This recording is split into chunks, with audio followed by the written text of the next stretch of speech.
Muy buen día.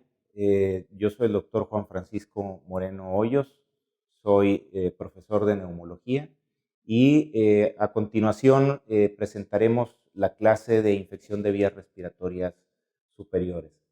Este tema es importante ya que una gran cantidad de las consultas en neumología son particularmente de las infecciones de vías respiratorias altas y en nuestro curso estamos muy enfocados a la patología pulmonar. Sin embargo, en el día a día frecuentemente nos enfrentamos a este tipo de infecciones.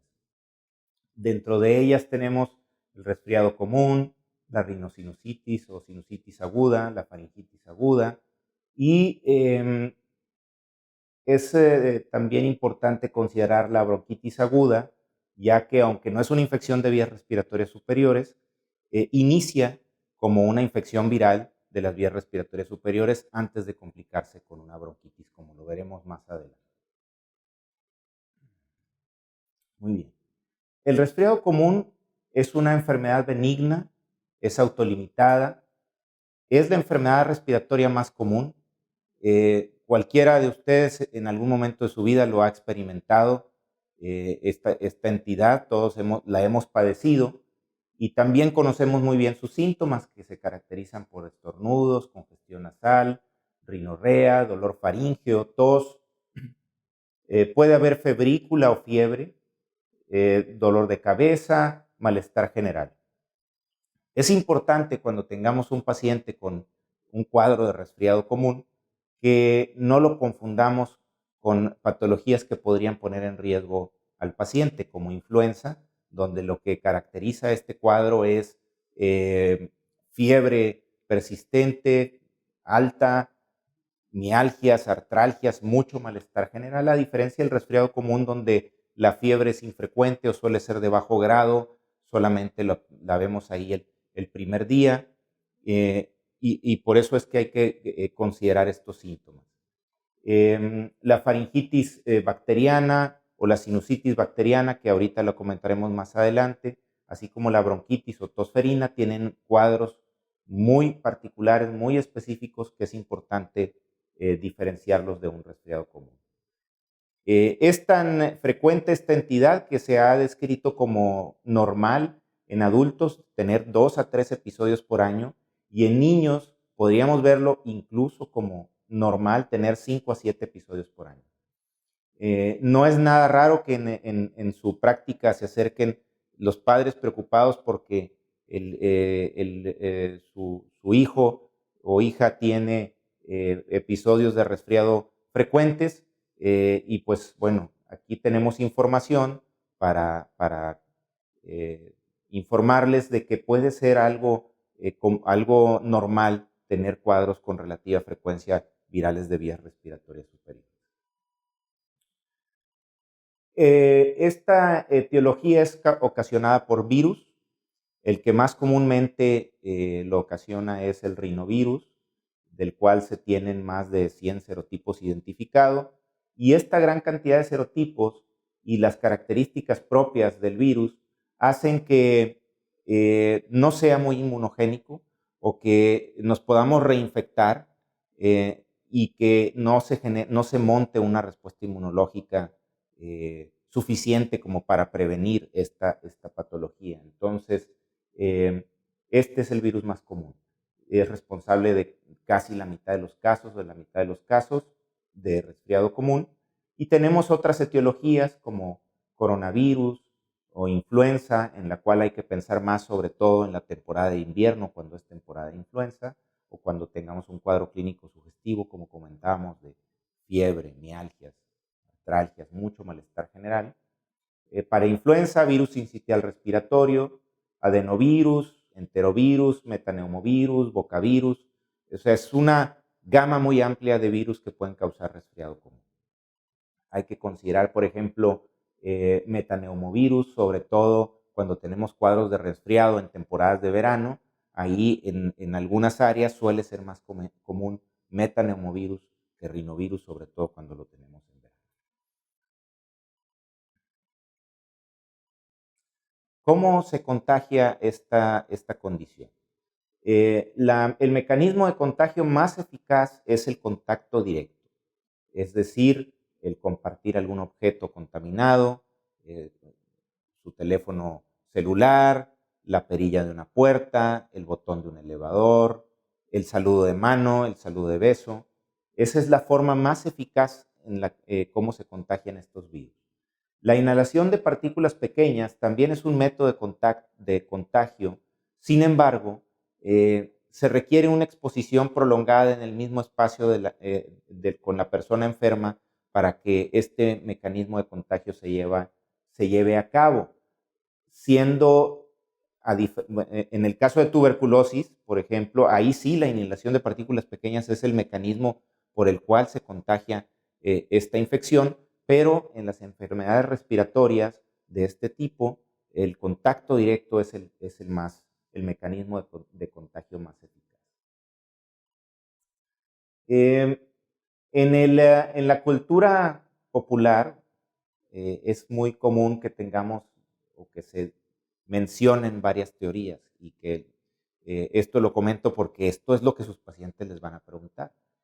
Por ejemplo, el frío. Es que está haciendo frío, me voy a enfermar. El frío en la temporada invernal se acompaña de mayor circulación de virus en el ambiente, por eso hay más enfermedades respiratorias, pero también las condiciones climatológicas favorecen a que haya mayor contaminación, sobre todo en las ciudades, lo cual debilita el sistema inmune local o innato de las vías respiratorias. Y además también promueve que las personas tiendan a aglomerarse más, salen menos a la intemperie, permanecen más en sus casas juntos y ese es el mecanismo por el cual se contagia o se tienen más fácil los contagios en verano. Comer frío, bueno, pues ese es más bien un tabú, eso no tiene nada que ver con las vías respiratorias. Tan pronto como uno deglute un alimento ya trae la temperatura muy cercana a la temperatura corporal, entonces eso no es algo relevante para enfermarse de las infecciones respiratorias. La saliva usualmente tiene propiedades bactericidas, virucidas, y generalmente en la saliva no se encuentran este tipo de virus que ocasionan el resfriado común. Luego dicen, doctor, ¿me puedo bañar? Bueno, pues claro, o sea, eso no tiene nada que ver con este tipo de infecciones. Por ahí decía un dicho de que los panteones están llenos de gente limpia, no es cierto. No hay problema con estas actividades de higiene personal. Ahorita comentaremos qué sí es correcto para qué recomendarle a los pacientes o qué reforzar con ellos de lo que sí es importante hacer. Bueno, todas estas teorías son, como le decimos, de la abuelita, donde no siempre tienen la razón o son ciertas, pero es importante aclararlo al paciente. El periodo de incubación es de 48 a 72 horas. Casi siempre la persona dice, ya sé por qué me contagié, porque recuerdan haber tenido el contacto con la persona enferma en los últimos días. Los síntomas que se generan son más bien relacionados a la respuesta inmunológica al virus. El paciente se siente mal, te dice que anda con mucho malestar general, y al final en la exploración física hay mínimos hallazgos. No hay fiebre, sus signos vitales son normales, no hay estertores, si acaso vemos algo de rinorrea hialina, algo de hiperemia en la faringe, pero son mínimos los hallazgos comparado a, como dice el paciente, sentirse. Los síntomas los repetimos: estornudos, congestión nasal, rinorrea, dolor faríngeo, febrícula, fiebre, malestar. Usualmente suelen tener un orden de aparición los síntomas, empezar con un malestar faríngeo que evoluciona luego a congestión nasal y rinorrea, y para este momento ya va minorando el malestar faríngeo, progresa a tos, y luego para cuando la tos predomina como síntoma del resfriado, ya los síntomas faringios y nasales han ido desapareciendo. Más o menos, no es regla, pero puede seguir este orden los síntomas. Ya comentaba, los hallazgos físicos son mínimos Y vamos a decir, lo normal de un resfriado es que dure de 3 a 7 días. Y esto hay que considerar lo que es la evolución natural de la enfermedad. Y generalmente nos preocupamos cuando excede este periodo de tiempo. O que dices, oye, ya va en el quinto día y en lugar de sentirse mejor, se siente peor el paciente. Bueno, ahí hay que considerar que no nada más sea resfriado común, que tenga otra entidad o se haya complicado ya con una infección bacteriana.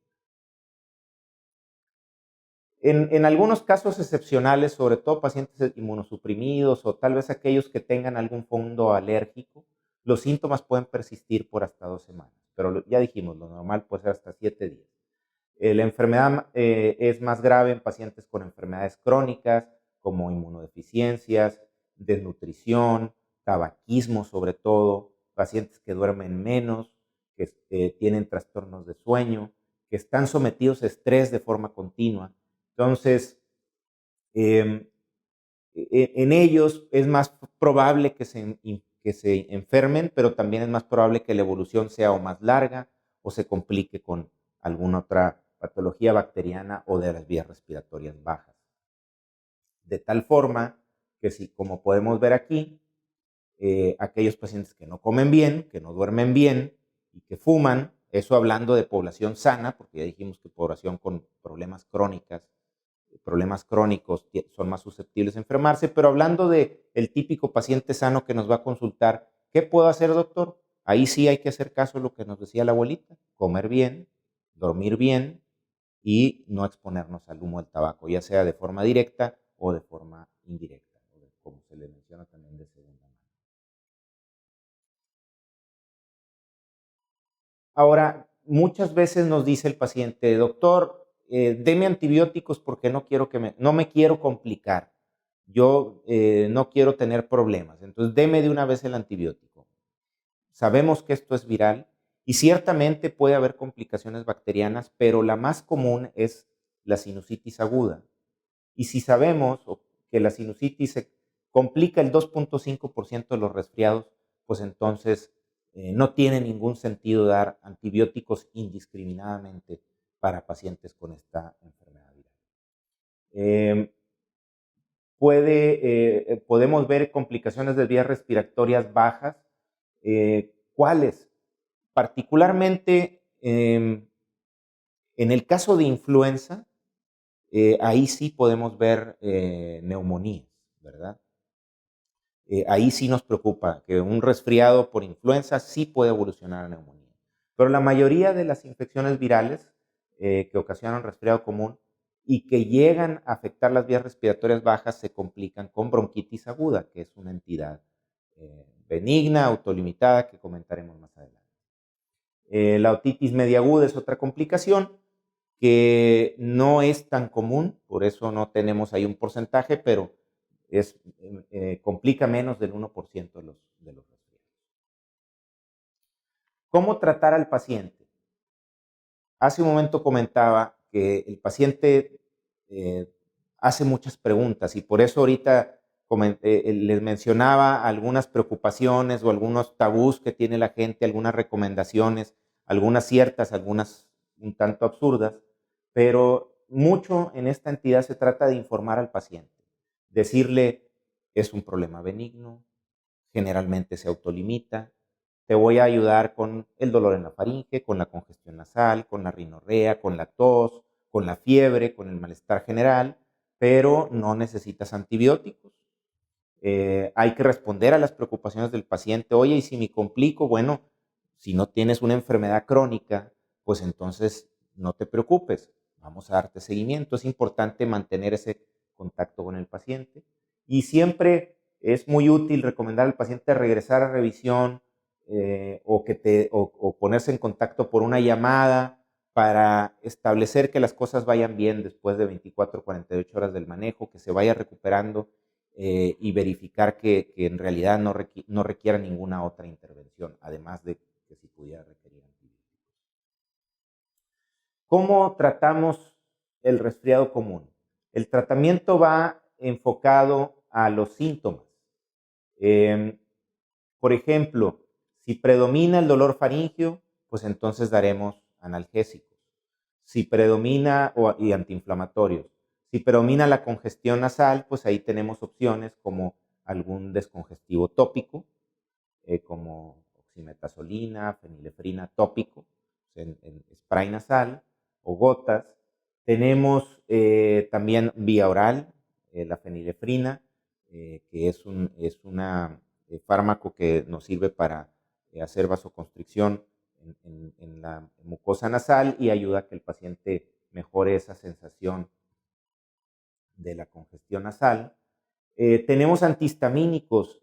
En realidad el antihistamínico no funciona para la congestión, o no lo utilizamos para mejorar la congestión nasal, a menos que el paciente tenga un problema alérgico de base y bueno, ahí nos ayudaría un poco el antihistamínico, pero aquí usamos más bien antihistamínicos de los de primera generación, es decir, de los viejitos, por su efecto anticolinérgico, que consiste en que seca las mucosas y eso disminuye la rinorrea.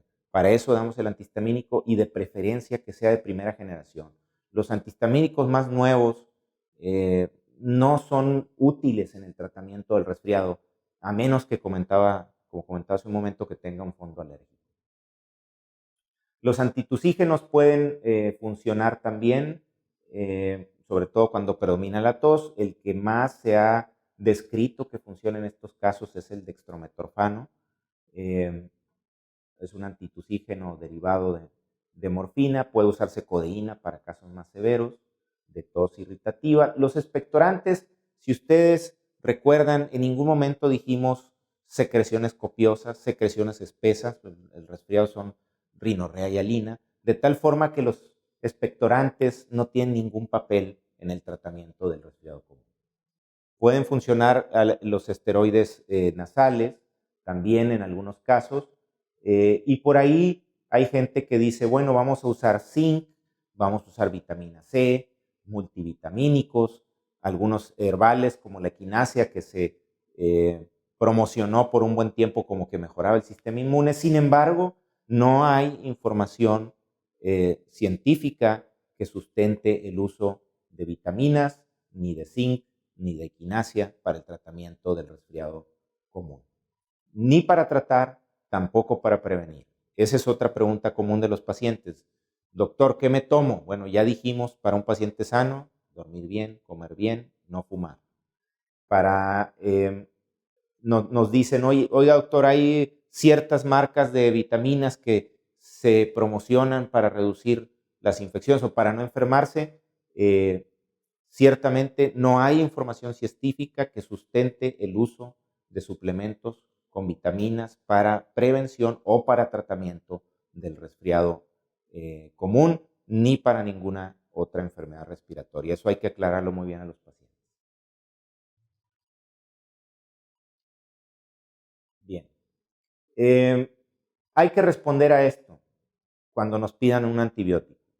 Hay que comentar que podemos hacer más daño que beneficio. En la actualidad es un problema ya que lo vivimos en el día a día, bacterias multiresistentes, que nos llega al hospital cualquier infección urinaria y ya los tratamientos empíricos que antes nos recomendaban ya no funcionan porque son bacterias multidrogresistentes en pacientes que nunca han estado hospitalizados, pero esto viene derivado del mal uso de los antibióticos. Y en esta entidad, en el resfriado común, es en una de las cuales tenemos un mayor uso inapropiado del antibiótico. Entonces, tenemos más riesgo de dañar al paciente. No tomar la decisión en base al moco. Doctor, es que hoy en la mañana me levanté y expectoré verde. Bueno, ¿cómo estuvo el resto del día? No, el resto del día ya estuvo cristalino o blanco. Eso puede considerarse normal. Durante la noche se acumula moco, se oxida, crezcan algunas bacterias ahí de las vías respiratorias, pero lo normal es que eso en la mañana se expectora, el resto del día continúa con rinorrea y alina, blanquecina. Eso no hay que darle antibióticos. Podríamos encontrarnos ahí complicando, sobre todo cuando hay sinusitis u otitis media, bacterias como Haemophilus influenza, Moraxella catarrhalis y Streptococcus pneumoniae, que son bacterias que comúnmente encontramos en las vías respiratorias, no nada más como infección, sino colonizando. No es necesario tomar cultivos, porque a veces el paciente tiene 2 días enfermos, 3 días y luego llegan pidiéndonos un cultivo, ¿no? Porque ellos piensan que eso les va a ayudar. Es importante aclarar que en ese escenario los cultivos no tienen ninguna utilidad. Y por ahí se ha reportado que los macrólidos, que son antibióticos, como ustedes saben, pueden tener un efecto inmunorregulador o incluso que pueden, a través de eh, reforzar el sistema inmune, pueden ayudar en las infecciones virales. Eso se ha visto de forma experimental, se ha visto in vitro, se piensa que eso pudiera funcionar, sin embargo, no hay una recomendación ahorita para utilizar macrólidos en el tratamiento o en la prevención de estas entidades. Ya comentaba hace un momento el papel de los multivitamínicos, totalmente descartado. El uso de cubrebocas, porque también nos dicen, doctor, me pongo cubrebocas. Los cubrebocas no previenen la diseminación de una forma efectiva como simplemente cubrirse la boca, el lavado de manos frecuentemente y evitar el contacto directo con personas no infectadas. La sinusitis aguda, ya comentamos, es una infección de vías respiratorias superiores que generalmente viene precedida de una infección viral de vías respiratorias altas, pero también puede complicar un problema anatómico de la cavidad nasal, un paciente con alergia o una sumersión en una alberca o en agua eh, a la intemperie, en un río, en un lago, en el mar. Todo eso puede generar una infección de senos paranasales y esta es una inflamación sintomática de la cavidad nasal y que dura menos de 4 semanas. O sea, desde la definición ya nos están diciendo que es una enfermedad que se autolimita en la gran mayoría de los casos. Se define como sinusitis crónica, que no ahondaremos en esta entidad, aquella que persiste por más de 12 semanas. La gran mayoría de los casos es viral y 75% de las sinusitis se resuelven sin tratamiento después, o al menos en el lapso de 4 semanas. Se caracteriza por edema en la mucosa nasal, secreciones copiosas, espesas, hay una disinesia de los cilios y eso empeora el aclaramiento del moco. Generalmente, como comentaba, hay infecciones previas, alergias, problema obstructivo, hay sumersión, puede ser por continuidad, por infección dental y también se ha asociado al uso de cocaína. En pacientes con problemas como fibrosis quística o inmunodeficiencias, sobre todo humorales, de anticuerpos, se han asociado con una mayor frecuencia de sinusitis. Las bacterias que comúnmente encontramos son las mismas que hace un momento comentamos, que se encuentran frecuentemente en las vías respiratorias altas, son Haemophilus influenza, neumococo y Moraxella catarrhalis.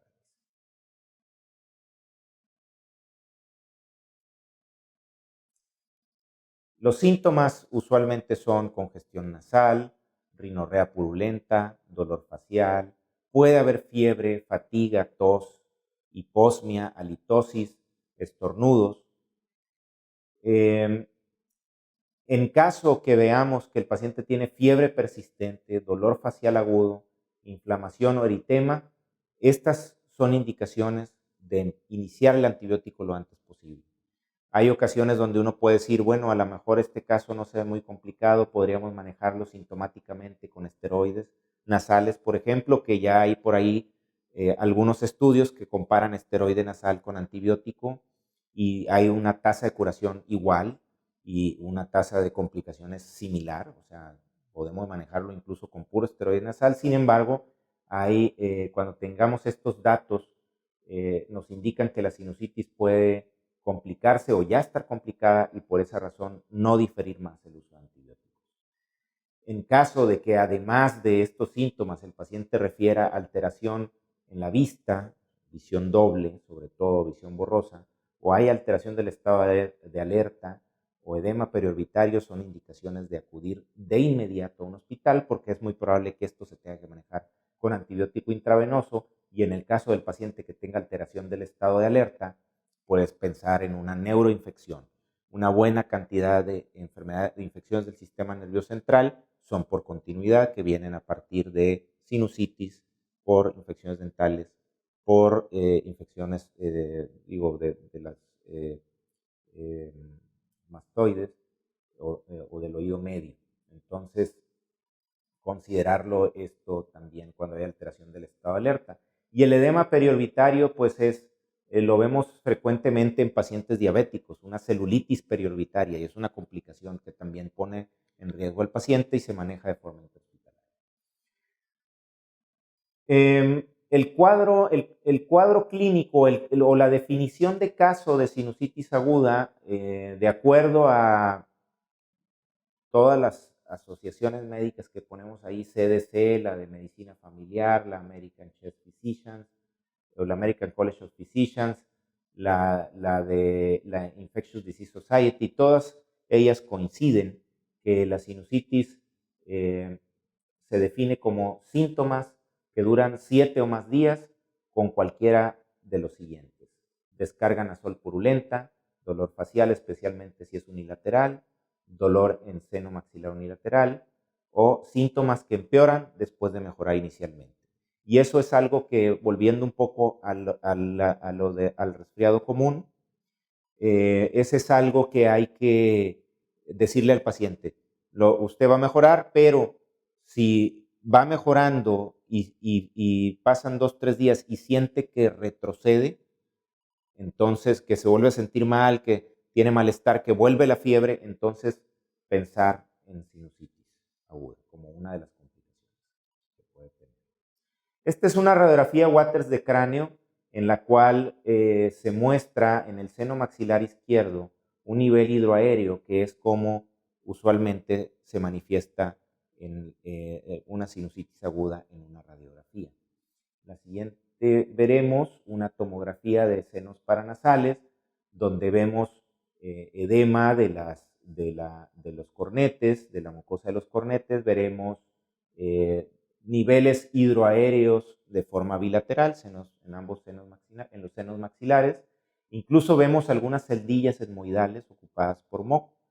Entonces es un caso de sinusitis aguda demostrado por tomografía. Y nada más recordar, no necesitamos hacer tomografía a todos los pacientes. Generalmente se la pedimos en aquellos pacientes que tienen cuadros recurrentes para descartar un componente anatómico, o en aquellos que tienen una falla de tratamiento. ¿Qué podríamos encontrarnos además de esto? Bueno, en cuadros recurrentes o que no se curan, podríamos ver pólipos, podríamos ver cuerpos extraños, sobre todo en el caso de los niños. Podríamos ver tumoraciones, algunos quistes, alguna deformidad de algún hueso, entonces facial. Entonces, no en todos los casos está recomendado hacerlo, pero ya comentamos en qué situaciones sí. Es una rinoscopía, también nos demuestra ahí eritema de la mucosa, secreciones purulentas, etc. Generalmente se considera que esto es viral cuando el cuadro tiene menos de 7 días. Ya que pasa la semana, hay que grabarnos esto de los 7 días, porque también, así como vale para decir que es lo normal que dura un cuadro de resfriado, en este caso ya dijimos que la definición para considerar sinusitis aguda son síntomas que persisten por más de 7 días, y entonces hay que considerar un tratamiento. ¿Cómo lo tratamos? Pues otra vez, manejo sintomático, si hay dolor, analgesia, antiinflamatorios, y lavados con solución salina nos pueden ayudar, sobre todo si hay moco espeso. Los esteroides tópicos son un buen tratamiento que, como les comentaba hace un momento, hay estudios que como único tratamiento tiene una tasa de curación similar que el antibiótico. Sin embargo, es común que lo usemos como un adyuvante al antibiótico para ayudar a que tenga el paciente una mejoría más pronta, y además no solo trata la infección, sino también ayuda en el tratamiento de los síntomas. Podemos usar descongestivos tópicos y orales. El ipratropio, que es un anticolinérgico que en las vías respiratorias puede ayudar muy bien para controlar rinorrea y hialina, aunque algunas guías recomiendan usar ipratropio nasal en la sinusitis. no lo recomendamos comúnmente porque puede hacer más espesas las secreciones y eso complicar la resolución del cuadro.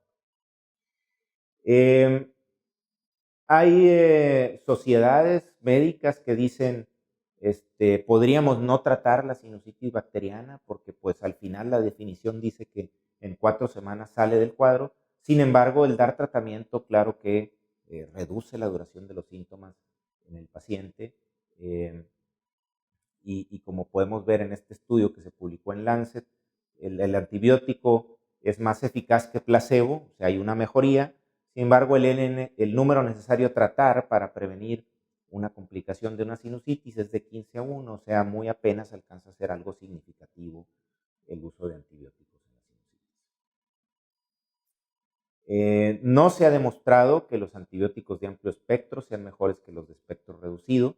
¿Cuáles son los de espectro reducido? Aquellos que nos cubren Moraxella, Haemophilus y neumococo sin meternos mucho con otras bacterias de tracto digestivo, gram negativas, etcétera, como amoxicilina, trimetoprim sulfametoxazol o macrólidos, sobre todo acitromicina y claritromicina.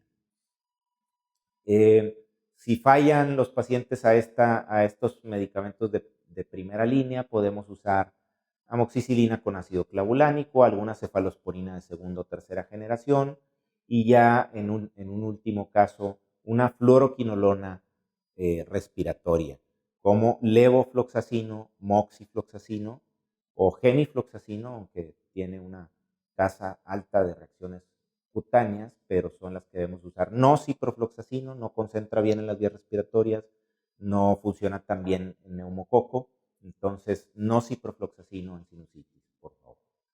Ya comentaba, esteroides tópicos, analgésicos, lavados nasales, todo ello como tratamiento adyuvante. Se considera que falla el tratamiento cuando el cuadro empeora o no mejora después de 7 días y se recomienda cambiar de un antibiótico de primera línea a uno de segunda línea. En esos casos podríamos considerar el cultivo de secreciones, ya sea en el medio hospitalario se ha recomendado que se haga una punción, pero puede hacerse a través de rinoscopía. Las muestras de esputo usualmente vienen contaminadas con flora de la vía oral y no necesariamente correlacionan con el germen que traemos en los senos paranasales. Y como ya comentábamos, la falla de tratamiento es una indicación de realizar una tomografía de senos paranasales. Se considera recaída cuando después de mejorar el paciente nuevamente presenta síntomas en un lapso de 2 semanas y esto generalmente es porque no le dimos suficientes días de tratamiento. El tratamiento para sinusitis, si usamos un betalactámico, al menos se recomiendan 10 días, pero pueden ser hasta 21 días de tratamiento. Entre 10 y 21 días. Las fluoroquinolonas, aunque dijimos que las dejamos hasta el final, pero tiene una mayor penetración y podría ser suficiente 7 a 10 días de tratamiento. ¿Cuándo se recomienda cirugía? Pues cuando hay alguna complicación como absceso orbitario, absceso epidural, hay algún problema anatómico que genere recurrencias, haya meningitis o algún absceso cerebral. Este es un ejemplo de una celulitis periorbitaria, usualmente es una complicación de la sinusitis y lo vemos en diabéticos principalmente. En pacientes inmunosuprimidos podríamos tener complicaciones al sistema nervioso central y este es un estudio donde vemos una tomografía, un corte sagital en un paciente con una sinusitis por hongos, en un paciente neutropénico con extensión al sistema nervioso central. La faringitis aguda, en este caso voy a hablar de la faringitis aguda bacteriana. El resfriado común también se le llama rinofaringitis aguda, que es inflamación de la cavidad nasal y de la faringe, las vías respiratorias superiores, y ya dijimos que es viral y que se cura sola.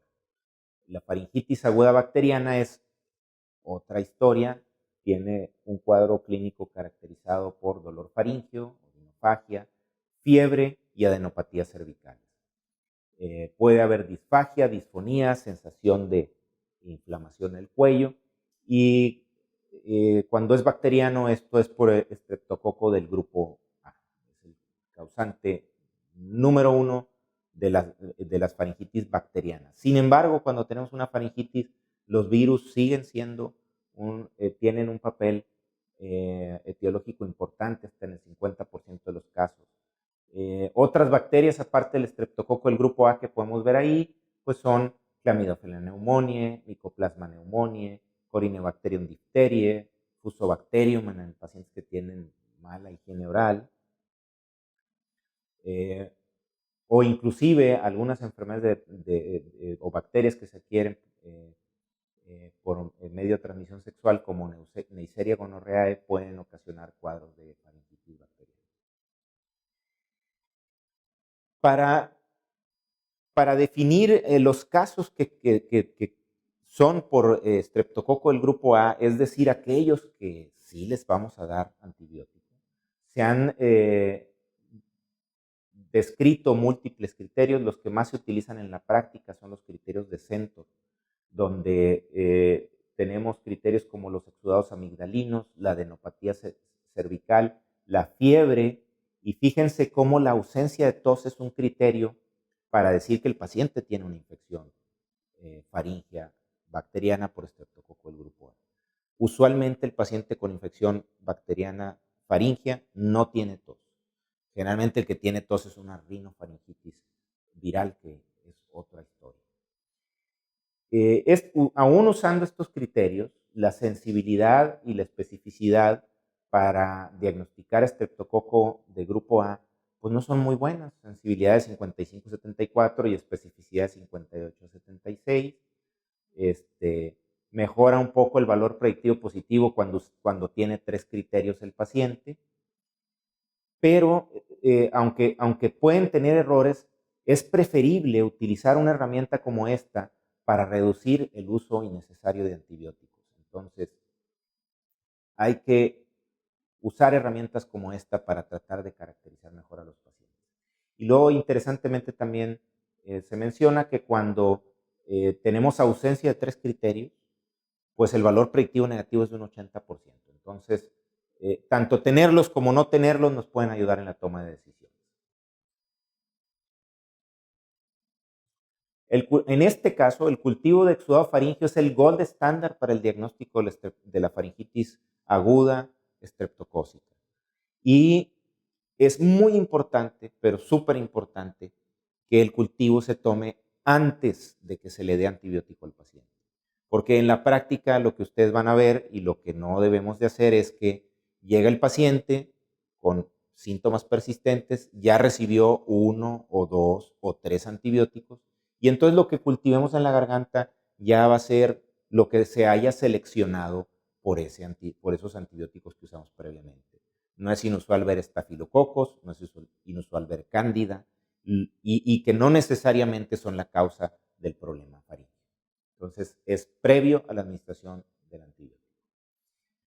Tenemos otras herramientas que desafortunadamente no contamos con ella para uso rutinario, pero que sí son muy eficaces, como el antígeno urinario de estreptococo, que es una prueba de consultorio que tiene una sensibilidad y especificidad bastante alta, más que de los criterios clínicos.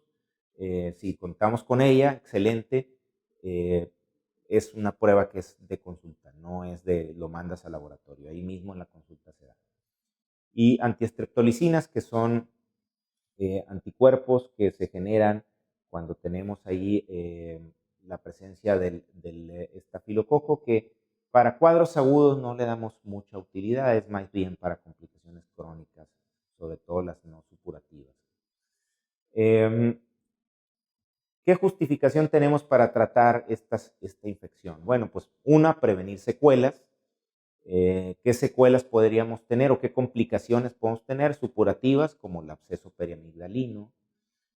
Podríamos tener una bacteremia y complicaciones hematógenas como artritis séptica, osteomielitis, neuroinfección. Reducimos duración de los síntomas y de forma importante también prevenir la transmisión. Hay otras complicaciones que son no supurativas, como la glomerulonefritis postestreptocócica. También con el uso de antibióticos reducimos esa posibilidad. ¿Cómo tratamos la faringoamigdalitis bacteriana por estreptococo del grupo A?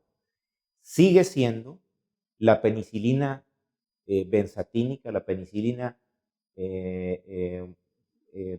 o G-benzatínica, 1.2 millones de unidades intramuscular, dosis única, la primera elección. ¿Por qué? Porque es una sola inyección, una sola dosis, y estreptococo sigue siendo sensible a penicilina. Entonces, con eso el paciente sale del consultorio y ya sale con el tratamiento aplicado. Sin embargo, el problema principal es que hay dolor. Muchos pacientes ya se la saben y no te aceptan este tratamiento y prefieren tomar algo vía oral. ¿Qué se recomienda? Amoxicilina, 500 miligramos, vía oral cada 8 horas por 10 días. Si no vamos a dar penicilina intramuscular, amoxicilina vía oral es una buena opción. Sin embargo, se toma 3 veces al día y por 10 días. Y es muy raro tener tratamientos completos con este tipo de tratamientos. Como opciones, por ejemplo, a pacientes alérgicos a penicilina, tenemos los macrólidos, tenemos clindamicina y otra vez las dejamos hasta el final, las fluoroquinolonas. No ciprofloxacino para vías respiratorias bajas. Fluoroquinolonas como levofloxacino o moxifloxacino. ¿Por qué siempre digo las dejamos al final? Primero, porque son de amplio espectro, seleccionan más frecuentemente bacterias resistentes que los otros antibióticos. Pero no nada más por eso, sino también tenemos más efectos secundarios. De hecho, ya FDA ha hecho que se le ponga a las cajas de estos antibióticos la advertencia de que tienen una alta frecuencia de eventos adversos negativos, y es por eso que se reserva para aquellos casos que sean muy necesarios. Muy bien, ya comentaremos para terminar acerca de la bronquitis aguda. Es una enfermedad inflamatoria bronquial que también suele ser autolimitada y es por infección de las vías respiratorias superiores. Se caracteriza por tos persistente, que una vez más la definición es que dura más de una semana y que típicamente cede entre 1 y 3 semanas. Puede o no estar asociada a producción de esputo. Puede ser aguda o crónica agudizada en el caso de aquellos pacientes que padezcan de bronquitis crónica. 60-70% de los pacientes que acuden a consultar por esta condición reciben antibióticos, a pesar de que el 90% de los casos se ha descrito que es por infecciones virales. Y otra vez aquí tenemos al rinovirus, a la influenza A y B, parainfluenza, coronavirus, metaneumovirus, virus encetial respiratorio. Por ahí se ha acuñado el término de bronquitis aguda bacteriana, pero gente dedicada a esto y que ha sistemáticamente y con buenos métodos han cultivado las vías respiratorias bajas en los cuadros bronquiales agudos, confirmados, o sea, un cuadro de bronquitis aguda y no de neumonía ni otra cosa. Se ha visto que en la gran mayoría, incluso más del 90% de los casos, es viral. Por ahí hay otro estudio donde dijeron, bueno, de las 3 bacterias o de las pocas bacterias, que usualmente son 3 que ocasionan bronquitis aguda, que son Mycoplasma pneumoniae, Chlamydophila pneumoniae y Bordetella pertussis, la que causa tosferina. En un estudio dijeron, bueno, vamos a buscar con biología molecular Mycoplasma y Chlamydophila en todos los cuadros de bronquitis. Y resulta que a Chlamydophila nunca la hallaron y a Mycoplasma lo hallaron en el menos del 2% de los casos, 1.5% si mal no recuerdo. Entonces todavía es la etiología viral más del 90% de los casos. Por ahí tendremos algunos casos de Bordetella pertussis, sobre todo en algunas temporadas del año. A pesar que hay vacuna, seguimos viendo Bordetella pertussis de perdido 1 o 2 ciclos en el año. Entonces, considerar aquellos casos donde hay tos en accesos que ocasionan que el paciente vomite o que tenga disnea o incluso síncope. En ellos hay que sospechar en Bordetella pertussis. La bronquitis aguda suele cursar con tos, con o sin producción de esputo, ya dijimos, puede durar hasta 3 semanas. En los primeros días, pues es indistinguible de una enfermedad de vías respiratorias, infección de vías respiratorias superiores, ya que así empieza. La fiebre es infrecuente. Si acaso hay fiebre, pensar en influenza o pensar que ya se complicó con una neumonía. Esto que voy a mencionar a continuación es importante y es que hasta en un 40% de los casos podemos ver un proceso obstructivo en la espirometría y esto nos podría predecir que los síntomas van a mejorar mucho con el uso de broncodilatadores o incluso con esteroides inhalados. Y este proceso obstructivo puede tardarse hasta 6 semanas en mejorar. O sea, la bronquitis aguda por definición puede durar 21 días, sin embargo, habrá casos como por ejemplo aquí, que si se asocian a hiperactividad bronquial pueden durar 6 semanas. Como todo en medicina no hay reglas, hemos visto casos, por ejemplo, de tosferina que los pacientes persisten con tos hasta por 3 meses, pero bueno, son los casos extremos, ¿no? Obviamente, cuando nos brinquemos esto, que es lo típicamente descrito, hay que reevaluar el paciente y ver que no se nos esté pasando algo y tengamos que hacer alguna otra intervención. ¿Cuándo tomarle una radiografía a un paciente con bronquitis aguda? Cuando tenga taquicardia, cuando haya polipnea, cuando haya fiebre, si hay estertores, sobre todo si son unilaterales, porque a veces podemos tener sibilancias o roncantes bilaterales, pero el paciente satura bien, no tiene taquicardia, no tiene polipnea y no le vamos a hacer una radiografía a ese paciente, pero si los estertores son unilaterales, entonces sí pensar que puede haberse complicado con neumonía. Y en adultos mayores, y aquí es importante esto porque en el 50% de las personas mayores de 70 años que tienen una neumonía pueden no tener un cuadro febril o un cuadro florido de una infección respiratoria y en ellos el encontrarlos polimneicos o con hipoxemia o que tengan delirio o pacientes que tienen demencia y se deterioran rápidamente en su estado neurológico, en ellos hay que pensar que una infección respiratoria de vías respiratorias superiores se haya complicado con una neumonía y en ellos hay que hacer una radiografía también. No se justifica el cultivo de esputo, serología para micoplasma, clamidófila y bordetella pertussis. Más bien se recomienda para fines epidemiológicos más que para decisiones terapéuticas. En la actualidad tenemos otras pruebas, análisis de PCR en tiempo real para estas 3 bacterias y una buena cantidad de los virus que ocasionan bronquitis. Y bueno, ahí en alguna muestra de vías respiratorias superiores podemos obtener esos resultados cuando buscamos un agente etiológico. La prueba de influenza se recomienda siempre que hay un cuadro compatible, como fiebre, malestar general, mialgias, artralgias, etc.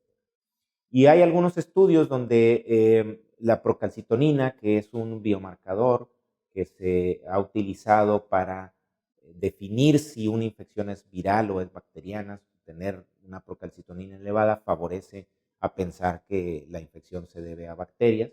Sin embargo, aunque se ha visto que tiene un buen papel para neumonía, para neumonía intrahospitalaria, o para descalar o retirar más bien antibióticos en pacientes de infecciones tanto hospitalarias como intrahospitalarias y extrahospitalarias.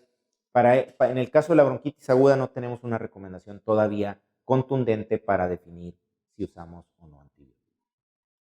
El manejo es sintomático, los antitusígenos a veces tienen poca eficacia, aquí se recomienda usar dextrometorfano, si no funciona bien dextrometorfano, pensar en codeína. No hay evidencia que el antibiótico sea eficaz, aún y en tosferina. Recuerden que tosferina siempre andamos pensando en tosferina cuando ya el paciente tiene semanas con la tos y el antibiótico es más eficaz cuando lo manejamos en la primera semana. Entonces, cuando pensamos en tosferina, generalmente es en la semana 3 o cuando ya tiene un mes tosiendo el paciente o ya hasta tuvo un síncope y se cayó y nos llegó suturado de la frente. Y en ese momento ya el uso del antibiótico no es muy bueno, ¿no?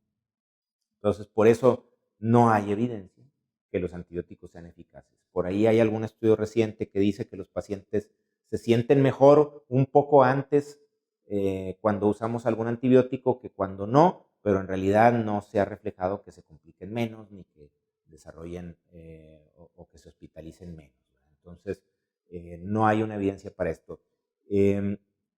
Hay casos donde no nos vamos a cuestionar mucho si damos o no antibióticos, porque son pacientes que se pueden complicar si retrasamos la instauración de la terapia antibiótica, y tal vez en ellos se valdría ser un poquito más agresivos en cuanto al uso de antibióticos. Si son aquellos con enfermedad cardíaca, pacientes con EPOC sobre todo, fibrosis pulmonar, enfermedad renal avanzada o trasplantados, igual pacientes con cirrosis.